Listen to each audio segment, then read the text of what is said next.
लग्न न करताच मुलीला घरात ठेवले, मग नवऱ्याने आणि सासूने शेतामध्ये कापुरले. कारण ऐकूनच हादराल. तो एक ऊसतोड कामगार होता. पोटासाठी त्याला भटकावे लागत असे. पत्नीच्या मृत्यूनंतर आपल्या मुलांची आबाळ होऊ नये म्हणून मुलाला भावाकडे तर मुलीला पुणे येथील एका नातेवाईकाच्याकडे ठेवलेले होते. ती मुलगी 18 वर्षाची झाली आणि त्या नातेवाईकाच्या पत्नीबरोबर एका कंपनीमध्ये कामास जाऊ लागली. तारुण्याच्या जोशामध्ये कंपनीतीलच एका मुलाच्या प्रेमामध्ये पडले. दोघांनी विवाह करायचे ठरवले आणि कंपनीतील काम सोडून ते आपल्या मूळ गावी परत आले. त्यांनी विवाह केला नसला तरी पती पत्नीप्रमाणे संसार करू लागले. संसार मांडला तरी पोट भरणे आवश्यक होते.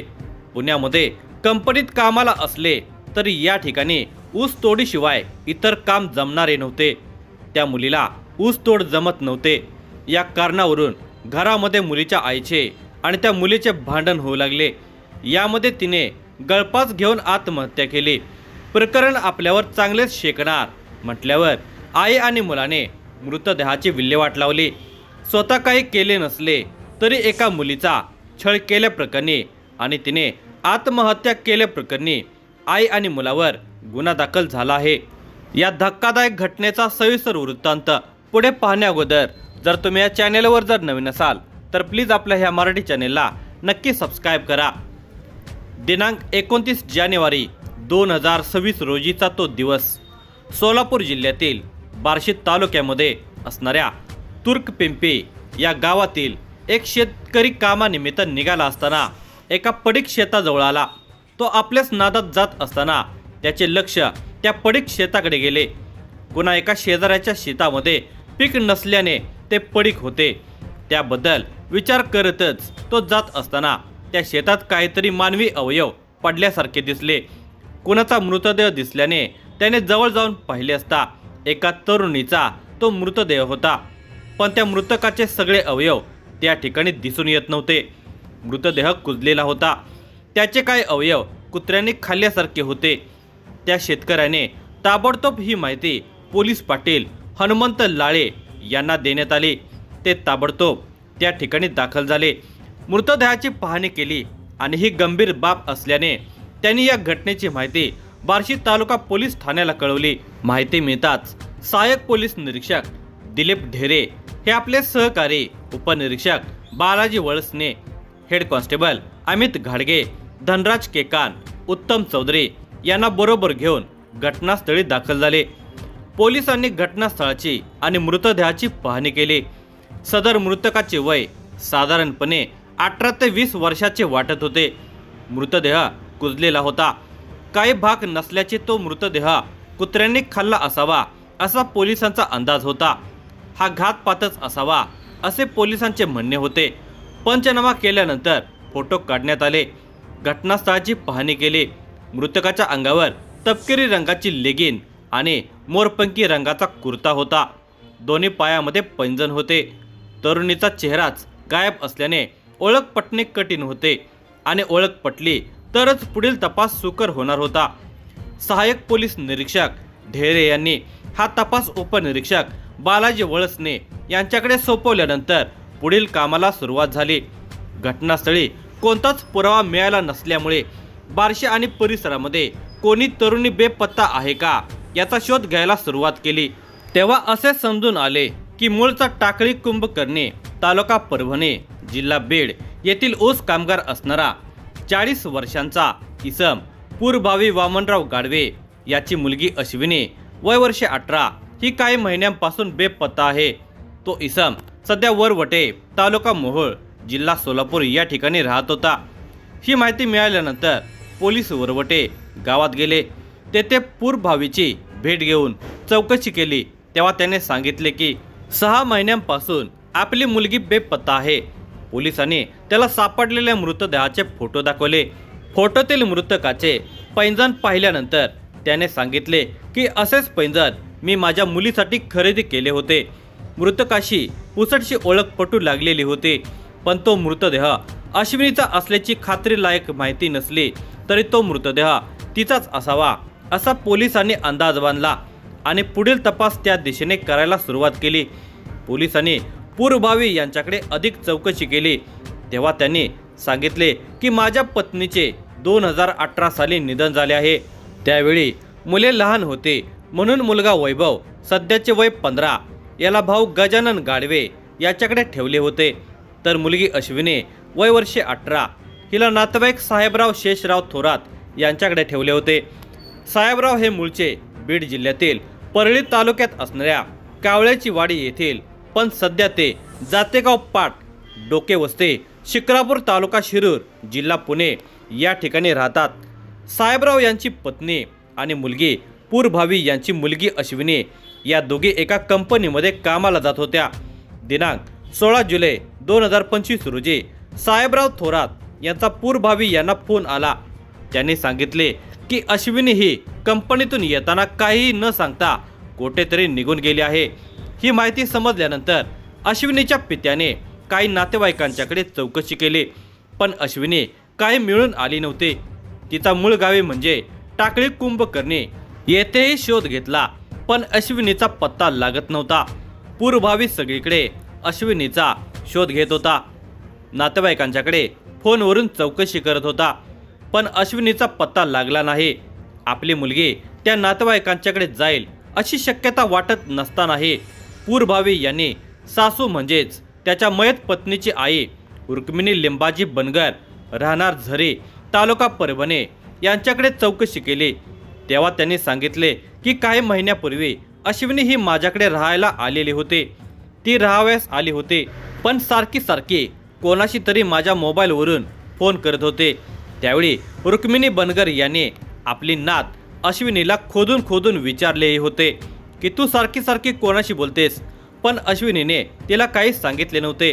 ही बाब रुक्मिणी बनगर यांच्याकडून पूर्वभावी यांना समजताच त्यांनी ज्या फोन नंबरवरती फोन करत होते तो फोन नंबर तुमच्याकडे असल्यास तुम्ही मला द्याल का असे विचारले. यावर रुक्मिणी बनगर यांनी तो नंबर शोधून जावई पूर्वभावी यांना दिला. नंबर मिळताच पूर्वभावी यांनी त्या नंबरवर कॉल केला. पलीकडील व्यक्तीने तो कॉल रिसीव केला असता त्याला त्याचे नाव गाव विचारले तेव्हा त्याने आपले नाव अभिषेक बांगर राहणार बीड असे सांगितले. अभिषेक बांगर याच्याकडे अश्विनीबाबत चौकशी केली असता त्याने सांगितले की मी काम सोडून 4 ते 5 महिने झाले असून सध्या मी गावाकडे आहे, पण त्या अश्विनीबाबत काहीही सांगितले नाही. या घटनेला 3 महिने उलटून गेल्यानंतर एके दिवशी अश्विनीचे वडील पूर्वभावी यांना फोन आला. तिने सांगितले की माझे अभिषेक बांगर याच्यावर प्रेम आहे म्हणून मी स्वखुशीने त्याच्याकडे राहायला आले आहे. सध्या मी आणि अभिषेक हे बार्शी तालुक्यामध्ये ऊस तोडीसाठी आलो आहोत. कित्येक दिवस गायब असलेल्या आपल्या मुलीचा फोन आल्याने पूर्वभावी यांना धीर आला आणि तिला भेटायला घरी ये असे सांगितले. त्यावर अश्विनीनेही होकार दिला, मात्र ती आलीच नाही. आता त्याच्या मृतदेहाचे फोटो आणि तिने घातलेले पैंजण पाहून धक्काच बसला आहे असे पूर्वभावी यांनी पोलिसांनी केलेल्या चौकशीमध्ये सांगितले आहे. हा मृतदेह तिचाच असावा अशी खात्री पूर्वभावी यांना वाटत होते, म्हणून तिला मारणाऱ्यांचा लवकरात लवकर शोध घ्यावा म्हणजे आपल्या मुलीबाबत नेमके काय घडले हे समजून येईल असे पूर्वभावी यांनी पोलिसांना सांगितले. पोलिसांनी केलेल्या चौकशीमध्ये अभिषेक बांगर याचे नाव पुढे आल्याने त्यांनी त्याला ताब्यात घेण्याचे ठरवले. पोलिसांनी पूर्वभावीकडून त्याचा मोबाईल नंबर घेतला आणि त्याला फोन केला असता त्याने आपण बार्शी तालुक्यामध्ये ऊसतोड करण्यासाठी आलो आहे असे सांगितले. पोलीस त्या ठिकाणी गेले आणि अभिषेक बांगर याला ताब्यात घेतले. अभिषेक बांगरकडे पोलिसांनी अश्विनीबाबत चौकशी केली असता तो घाबरून गेला. पोलिसांनी त्याला बोलते केले तेव्हा त्याने अश्विनीने खोपात गळफास घेऊन आत्महत्या केली होती, पण हे प्रकरण आपल्या अंगलट येईल म्हणून मी आणि माझी आई सोजराबाई मिळून तिचा मृतदेह एका पडीत शेतात पुरला.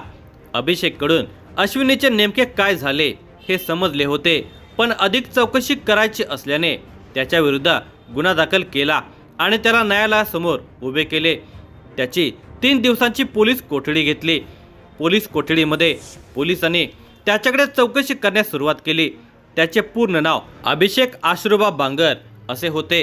तो शिरूर जिल्हा पुणे येथील एका कंपनीमध्ये काम करत होता. त्याच ठिकाणी अश्विनी देखील काम करत होते. तेथेच दोघांची ओळख झाली. दोघे तरुण असल्याने एकमेकांच्या प्रेमामध्ये पडले. अभिषेकने पुढाकार घेऊन अश्विनीला आपले प्रेम आहे असे सांगताच तीही हरकून गेली. तिने त्याला प्रतिसाद दिला.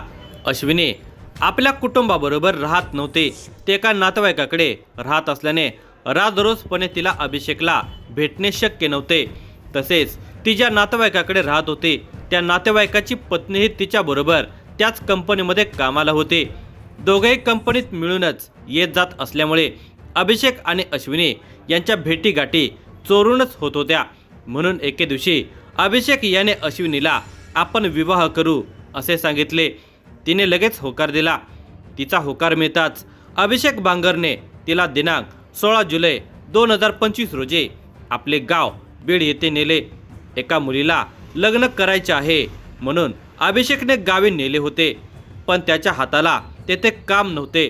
काम सोडूनच तो आपल्या गावी गेलेला होता. पोट भरण्यासाठी अभिषेक आणि त्याची आई सोदराबाई हे ऊसतोड करत होते, पण अश्विनीला हे काम जमत नव्हते आणि स्वयंपाकही येत नव्हता. या कारणावरून अश्विनी आणि अभिषेकची आई यांच्यामध्ये नेहमी भांडणे होत असत. अभिषेक हा दोघांनाही समजावून सांगत भांडण मिटवत होता. दोघांनी मात्र अजूनही विवाह केलेला नव्हता. तरीही ते दोघे पती पत्नीसारखे राहत होते. आता ते बार्शी तालुक्यात ऊस तोडीसाठी आले होते. दिनांक 13 जानेवारी 2026 रोजी अश्विनीबरोबर आई सोदराबाईचे भांडण झाले. तिला ऊसतोड करता येत नाही, स्वयंपाकही करता येत नाही. याच कारणावरून हे भांडण झालेले होते.